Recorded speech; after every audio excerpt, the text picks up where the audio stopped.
Assalamualaikum warahmatullahi wabarakatuh. Perkenalkan, saya Vina Aulia dengan NIM akhir 217 dari kelas G Fakultas Farmasi.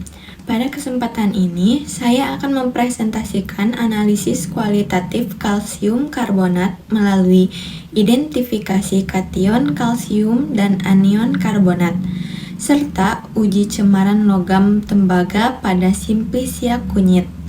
Pembahasan akan mencakup konsep dasar, prosedur, serta interpretasi hasil berdasarkan reaksi kimia yang terjadi. Analisis kualitatif merupakan metode yang digunakan untuk mengidentifikasi keberadaan suatu ion berdasarkan reaksi spesifik yang menghasilkan perubahan yang dapat diamati, seperti terbentuknya endapan, gas, atau perubahan warna. Pada praktikum ini, digunakan kalsium karbonat sebagai sampel. Senyawa ini secara teoritis dapat terurai menjadi ion kalsium dan ion karbonat, sehingga analisis ini dilakukan secara terpisah untuk masing-masing ion. Pendekatan ini penting karena setiap ion memiliki karakteristik reaksi yang berbeda, sehingga identifikasi menjadi lebih selektif dan tidak saling mengganggu. Selain itu, dilakukan uji cemaran logam tembaga pada simplicia kunyit. Hal ini bertujuan untuk menunjukkan bahwa metode analisis kualitatif juga dapat digunakan pada sampel dengan matriks kompleks, namun memerlukan tahap preparasi yang lebih khusus. Identifikasi ion dalam analisis kualitatif sangat bergantung pada prinsip kelarutan dan reaktivitas ion terhadap reaksi tertentu. Pada kation kalsium, identifikasi dilakukan melalui pembentukan senyawa yang sukar larut, seperti kalsium oksalat. Endapan ini terbentuk karena nilai kelarutannya kecil, sehingga ion-ionnya cenderung keluar dari larutan. Selain itu, dilakukan uji nyala yang menghasilkan warna merah bata. Warna ini muncul akibat eksitasi elektron pada ion kalsium. Ketika dipanaskan, elektron menyerap energi dan mengalami transisi ke tingkat energi yang lebih tinggi. Saat kembali ke keadaan dasar, energi dilepas dalam bentuk cahaya dengan panjang gelombang tertentu. Fenomena ini berkaitan dengan konsep vibrasi dan transisi energi elektron yang menjadi dasar munculnya warna khas pada uji nyala. Pada anion karbonat, identifikasi didasarkan pada ketidakstabilannya dalam suasana asam. Ketika direaksikan dengan asam, ion karbonat akan menghasilkan gas karbon dioksida dan air. Gas ini dapat dikonfirmasi dengan larutan kalsium hidroksida yang menghasilkan endapan putih. Hal ini menunjukkan bahwa gas yang terbentuk benar merupakan karbon dioksida. Untuk ion tembaga, identifikasi dilakukan melalui dua pendekatan, yaitu pembentukan endapan dan pembentukan kompleks. Ion tembaga memiliki kemampuan membentuk kompleks berwarna dengan ligan seperti amonia, sehingga dapat memberikan warna khas yang menjadi indikator keberadaannya. Dengan demikian, analisis kualitatif tidak hanya bergantung pada satu reaksi, tetapi kombinasi beberapa reaksi untuk meningkatkan keakuratan identifikasi. Pada analisis kualitatif kation Ca2+, analisis diawali dengan pemeriksaan organoleptik sebagai identifikasi awal, yaitu sampel berwarna putih, berbentuk serbuk, dan tidak berbau. Selanjutnya, dilakukan uji pendahuluan berupa uji nyala. Sampel dipanaskan dan menghasilkan warna merah bata yang menunjukkan adanya ion kalsium. Warna ini tidak muncul secara acak, tetapi berasal dari energi yang dipancarkan saat elektron kembali ke keadaan semula. Kemudian, dilakukan preparasi dengan menambahkan asam klorida.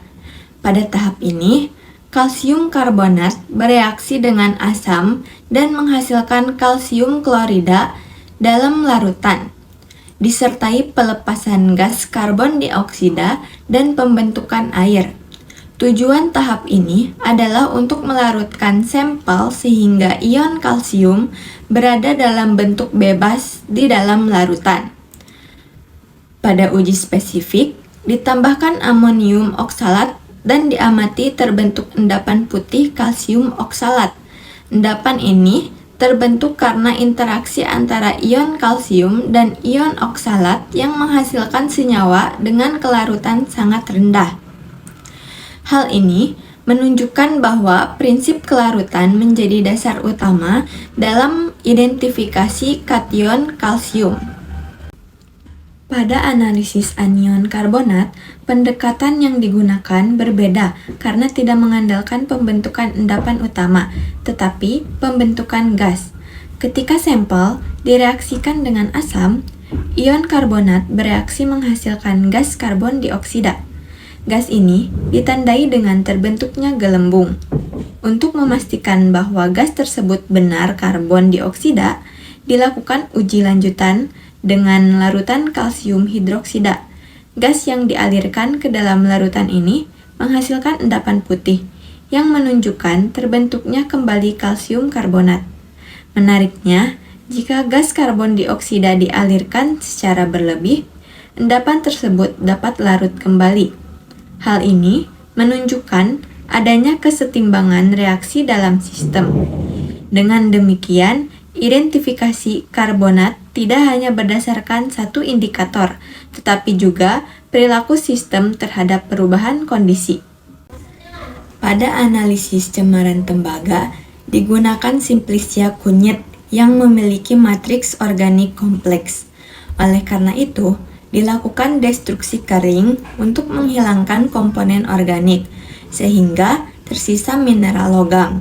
Setelah itu, abu dilarutkan dengan asam dan disaring untuk memperoleh filtrat yang mengandung ion logam. Pada uji spesifik pertama, dengan penambahan amonia, terbentuk endapan biru yang menunjukkan pembentukan tembaga hidroksida. Ketika ditambahkan berlebih, endapan ini larut membentuk kompleks berwarna biru tua. Perubahan ini menunjukkan bahwa ion tembaga memiliki kemampuan membentuk kompleks koordinasi yang menjadi salah satu ciri khasnya. Pada uji kedua, dengan penambahan kalium ferrosianida, terbentuk endapan coklat kemerahan yang menunjukkan adanya interaksi spesifik antara ion tembaga dan ligan. Pada uji ketiga, dengan gas hidrogen sulfida, terbentuk endapan hitam tembaga sulfida yang sangat tidak larut. Reaksi ini menjadi uji konfirmasi karena kestabilannya yang tinggi. Dengan demikian, identifikasi tembaga tidak hanya bergantung pada satu reaksi, tetapi kombinasi beberapa uji untuk meningkatkan validitas hasil. Dalam praktikum ini, diterapkan prinsip efisiensi analisis atau Green Analytical Chemistry, yaitu mengurangi penggunaan reagen tanpa mengurangi keakuratan hasil. Pada analisis kation dan anion, tidak dilakukan uji golongan secara lengkap, melainkan langsung menggunakan uji spesifik. Hal ini mempercepat proses dan mengurangi penggunaan bahan kimia. Pada uji cemaran, digunakan metode destruksi kering dan volume reagen yang kecil, sehingga limbah yang dihasilkan lebih sedikit. Pendekatan ini sejalan dengan prinsip green chemistry yang menekankan efisiensi, keamanan, dan pengurangan dampak lingkungan dalam penggunaan bahan kimia. Berdasarkan hasil analisis, diamati terjadi reaksi spesifik berupa pembentukan gas, perubahan warna, dan presipitasi endapan. Dinyatakan bahwa sampel kalsium karbonat mengandung ion kalsium dan karbonat, serta pada uji cemaran teridentifikasi adanya ion tembaga. Dengan demikian, analisis kualitatif yang dilakukan terbukti mampu mengidentifikasi ion secara selektif berdasarkan karakteristik reaksinya. Demikian presentasi yang dapat saya sampaikan. Terima kasih atas perhatian yang telah diberikan. Wassalamualaikum warahmatullahi wabarakatuh.